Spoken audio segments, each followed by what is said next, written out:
Assalamualaikum warahmatullahi wabarakatuh. Bismillahirrahmanirrahim. Alhamdulillahirrabbilalamin. Nahmaduhu wa nasta'inuhu wa nastaghfiruh wa na'udzu billahi min syururi anfusina wa min sayyiati a'malina.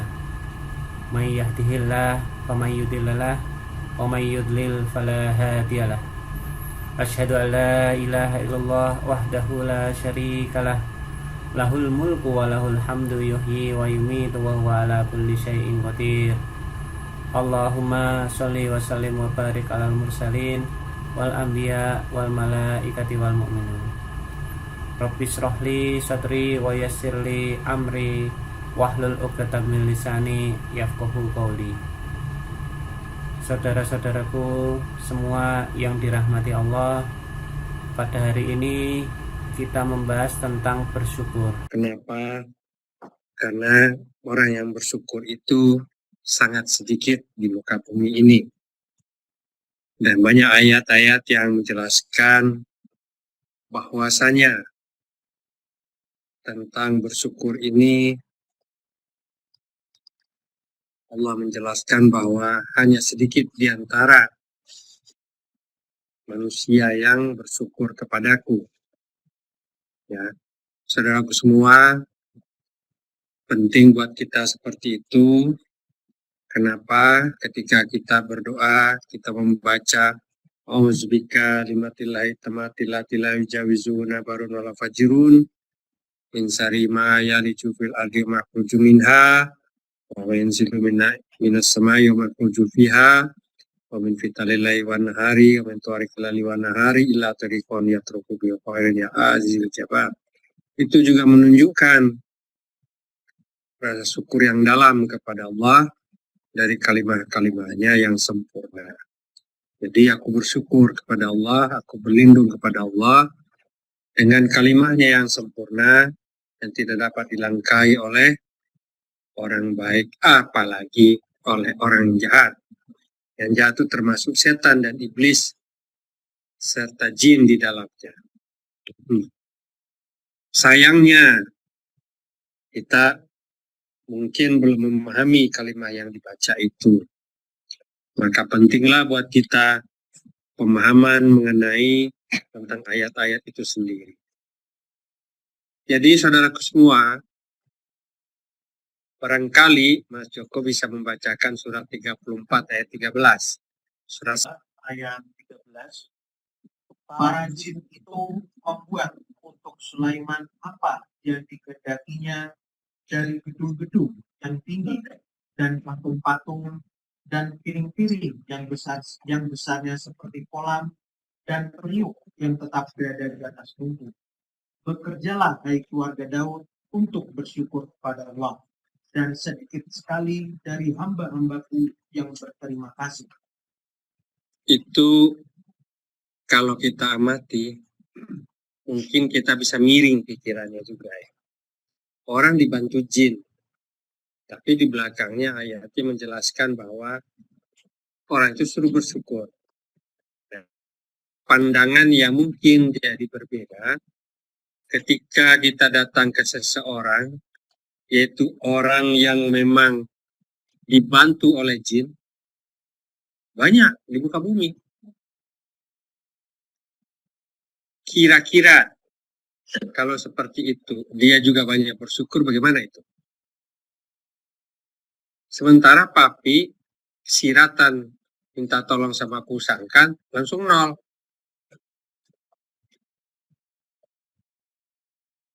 Ini jadi buah pikiran kita ya. Itu artinya apa? Dalam posisi seperti itu, seperti tadi ayat yang dibacakan oleh Mas Joko, adalah orang beriman itu memerintah jin. Bukan orang itu minta tolong atau mengabaikan diri kepada jin. Ini perbedaannya tipis. Dalam hidup sehari-hari kita juga begitu, sama, tipis. Saat kita minta tolong kepada orang, siratan tipis. Maka letakkanlah kalaupun kita minta tolong itu kepada Allah dulu. Didahulukan itu. Supaya tidak masuk ke dalam kategori orang yang disalahkan. Maka Papi mengatakan bahwa ketika Papi itu mau ketika 0 itu Papi mengatakan Papi salah. Papi belum lulus surat Al-Fatihah. Padahal udah uzur Papinya di hari tua. Ya. Nah. Jadi tidak hanya jin, manusia yang hari-hari ada di hadapan kita pun, kalau kita minta tolong, siratan di akalnya selalu minta tolong kepada Allah. Itu didahulukan. Maka kalau kita mengamati seperti itu, berarti kita hari-hari selalu ingat Allah itu. Maka kalau kita menyampaikan minta tolong kepada orang, maka sebetulnya sebelum kita mengucapkan itu kepada Allah didahulukan. Itulah orang yang benar.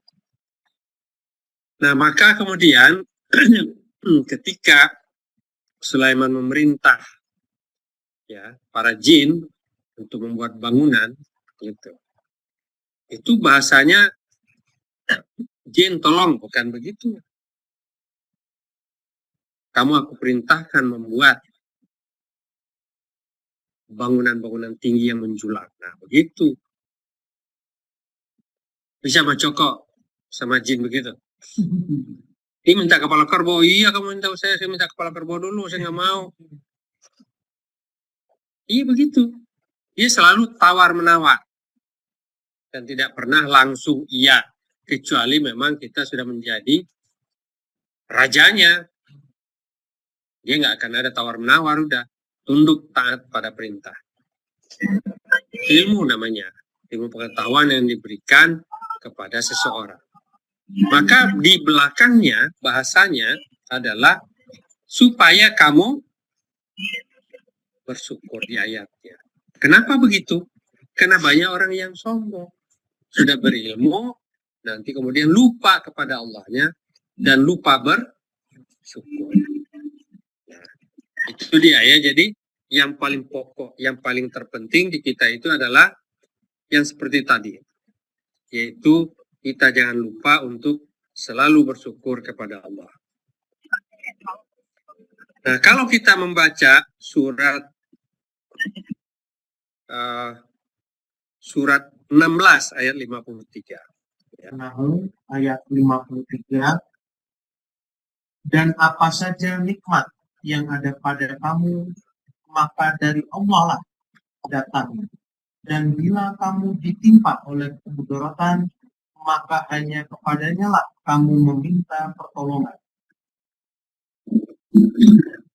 Ini kelihatan surat Al-Ikhlasnya itu di situ, jabarannya. Kalau orang bertanya, surat Al-Ikhlas itu adalah nilainya seperti Al-Quran. Nah itu, ayat itu diantara uraian dari surah Al-Ikhlas tadi. Al-Falaq itu sepertiganya Al-Quran. Gitu kan? Nah. Jadi, orang selalu bicara seperti itu, tapi itu biasanya orang pandai berbicara, tapi dia nggak tahu maksudnya sepertiga itu apa. Kenapa Al-Fatihah disebut dengan ibunya Al-Quran, begitu kan? Nah, itu permasalahannya di situ. Jadi banyak uraian-uraian yang dimana orang disuruh banyak bersyukur pada Allah, tetapi dia lupa bersyukur kepada Allah. Maka Allah menjelaskan seperti tadi yang dibaca oleh Mas Joko. Intinya apa itu Mas Joko? Hanya kepada Allah lah tempat memohon. Berarti nggak boleh ada siratan yang lain. Bersih, murni, ketaatannya seperti itu. Nah sekarang saatnya kita nih ke arah sana. Jadi nanti ini udah dekat puasa. Kita ini nggak tahu umur Mas Joko. Tapi kalau kita nggak latihan dari sekarang, terus kapan? Kalau Papi mengatakan begini, barangkali masih ingat hadis Qudsi.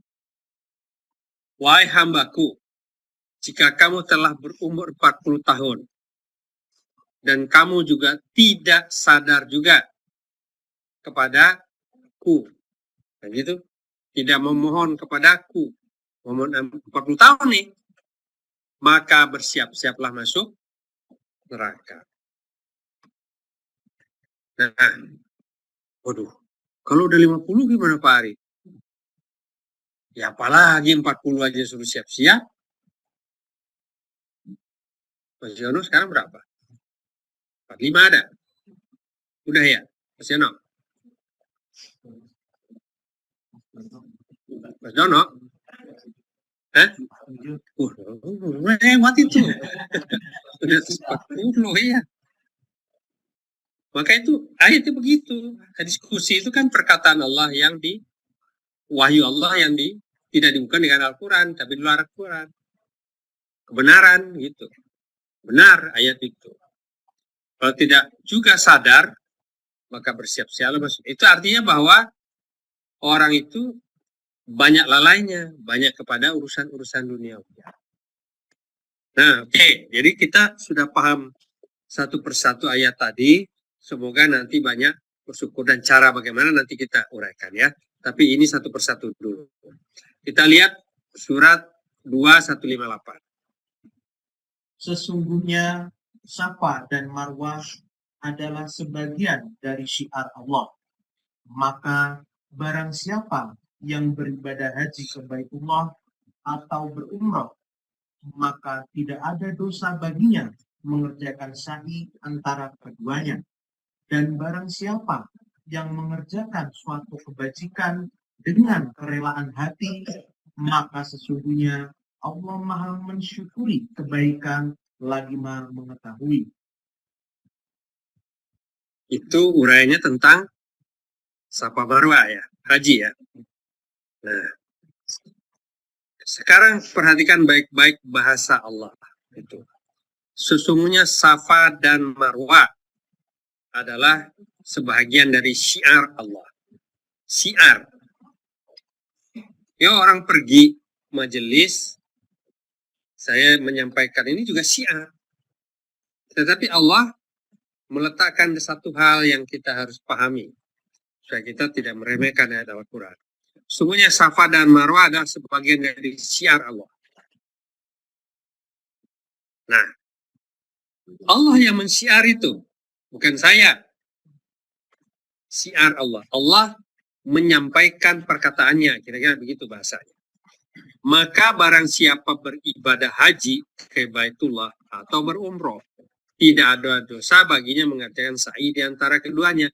Kenapa ada kalimat tidak ada dosa baginya mengerjakan sa'i di antara keduanya? Kenapa Allah nggak bilang dia kalau mengerjakan sa'i akan berpahala besar? Kenapa ada bahasa itu? Paham nggak? Supaya paham ayat Al-Quran itu. Tidak ada dosa baginya mengerjakan sa'i di antara kedua, antara Safa dan Marwah itu. Sesungguhnya Safa dan Marwah adalah sebagian dari syiar Allah. Kita udah paham itu?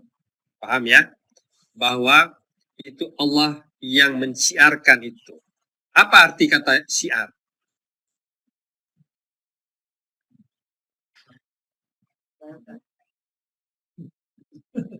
Menyampaikan kesegenap penjuru, itu namanya syiar. Ya, kalau saya hanya menyampaikan Pak Hendi, itu kata-kata itu hanya kata-kata berbicara. Saya berbicara ke Pak Hendi. Says, acts, gitu.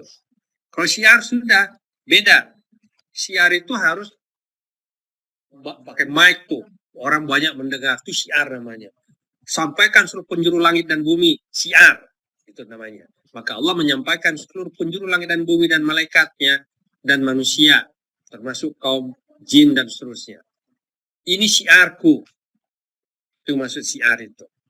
Ya, disampaikanlah oleh Allah, sesungguhnya Safa dan Marwah itu adalah syiarku.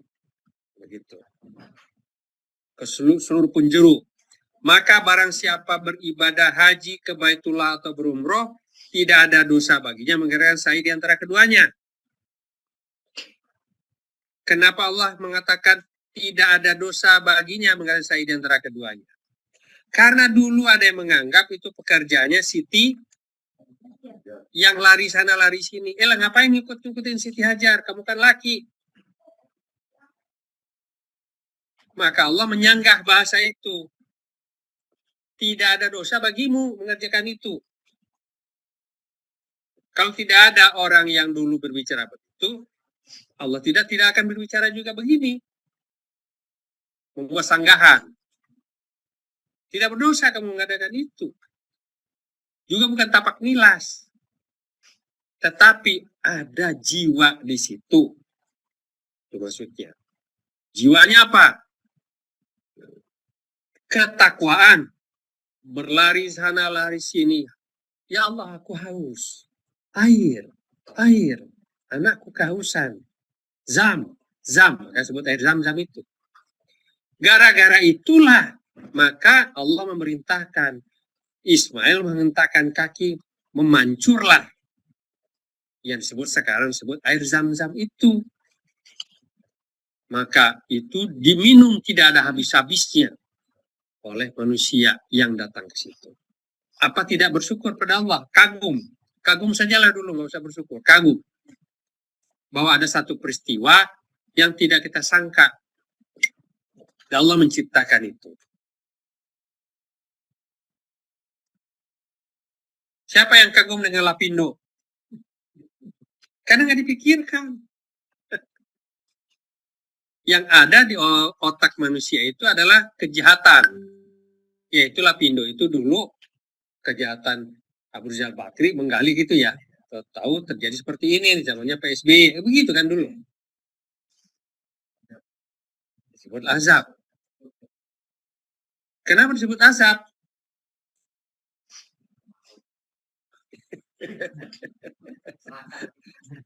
Bukan kemenangan serakah. Tidak satu sisi dan disebut azab, banyak sisi. Ya, dari masyarakatnya juga yang juga tidak taat pada Allah dan bencana ada di sekitar itu, seharusnya mereka lebih taat kepada Allah tapi tidak dilakukan itu. Banyak hal penyebabnya. Nah, gitu ya. Jadi jangan memandang satu sudut pandang, harus luas. Itu namanya bijaksana, memandang satu hal. Kita lanjutkan. Nah, ini berarti sudah memahami ayatnya. Dan barang siapa mengerjakan kebaikan dengan kerelaan hati, keikhlasan. Barang siapa, ini kata kuncinya di situ, yang harus di bold, ditandain, di stabilo, kan gitu ya. Barang siapa mengerjakan kebaikan dengan keikhlasan hatinya, maka sesungguhnya Allah Maha mensyukuri. Syukuri orang itu. Kalau begitu, di dalam kita mengerjakan sesuatu harus dengan ikhlas, kerelaan hati. Hatinya rela. Tidak ada embel-embel apapun di akal dia. Karena Allah saja. Ini susah.